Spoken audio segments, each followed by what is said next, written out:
அது மகர ராசி நண்பர்களுக்கு பார்க்கலாம்.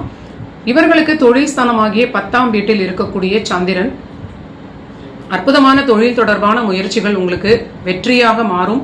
தொழிலுக்கான புதிய இன்வெஸ்ட்மெண்ட்ஸ் முதலீடுகள் செய்து கொள்ளக்கூடிய நல்ல நிலை. சில பிரயாணங்களை மேற்கொள்ளலாம். சில அலைச்சல்களும் உங்களுக்கு ஏற்பட அதிக வாய்ப்பு இருக்கிறது. ஆனால் அல்டிமேட்டாக தொழில் ரீதியிலான நல்ல வளர்ச்சியான மாற்றங்களை உங்களுக்கு கொடுக்கக்கூடிய நல்ல பலன்கள். மகரத்தில் இருக்கக்கூடிய நண்பர்களுக்கு வேலை மாற்றங்களும் அற்புதமான புது வேலை கிடைக்கக்கூடிய வாய்ப்புகளாக இருப்பதை சில ஜாதகர்கள் சொல்வதன் மூலமாக நம்ம உணர முடிகிறது.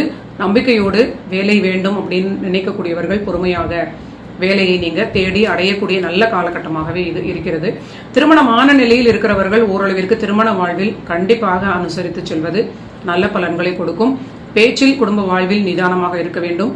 ஆரோக்கியத்திற்கு பார்க்கும் பொழுது உணவில் சற்று எச்சரிக்கையாக இருப்பது மிகுந்த பாதுகாப்பு. அடுத்தது கும்பராசி நண்பர்களுக்கு பார்க்கலாம். இவர்களுக்கு சந்திரன் இருக்கக்கூடிய வீடு, அது புத்திஸ்தானத்தோடு தொடர்பு, இது எல்லாமே ஒரு பாதக தொடர்பாக இருப்பதனால் புதிய அறிமுகங்கள், புதிய காதல் தொடர்பான விஷயங்கள் இதில் எல்லாம் சில கவனமான நிலையாக காட்டுகிறது. மனதில் இன்று தோன்றக்கூடிய சில எண்ணங்கள், முடிவுகளில் நீங்க தன்னிச்சையாக முடிவெடுக்க வேண்டாம். நம்மளை அறியாமல் ஏதாவது சரியில்லாத முடிவுகளாக மாறக்கூடிய வாய்ப்பு இருக்கிறது. 1-2 பேரிடம் கலந்து பேசி முடிவெடுப்பது மிகுந்த நன்மைகளை கொடுக்கும். ஆனால் பணியில் அற்புதமான வளர்ச்சி, வெளிநாட்டு பிரயாணங்கள், ஒரு பிரமாதமான திடீர் வளர்ச்சி, திடீர் யோகங்கள் எல்லாமே உங்களுக்கு விபரீத ராஜயோகமாக பணியில் ஏற்றமான நிலையாகவே காட்டுகிறது. ஓவர் கான்பிடன்ஸ் மூலியமாக புத்தியில் ஏற்படக்கூடிய எண்ணங்களை சரிபார்த்து கொண்டு நீங்க அதை இம்ப்ளிமெண்டேஷன் செய்வது மிகுந்த நன்மையாக மாறும். அடுத்தது மீன ராசி நண்பர்களுக்கு பார்க்கலாம்.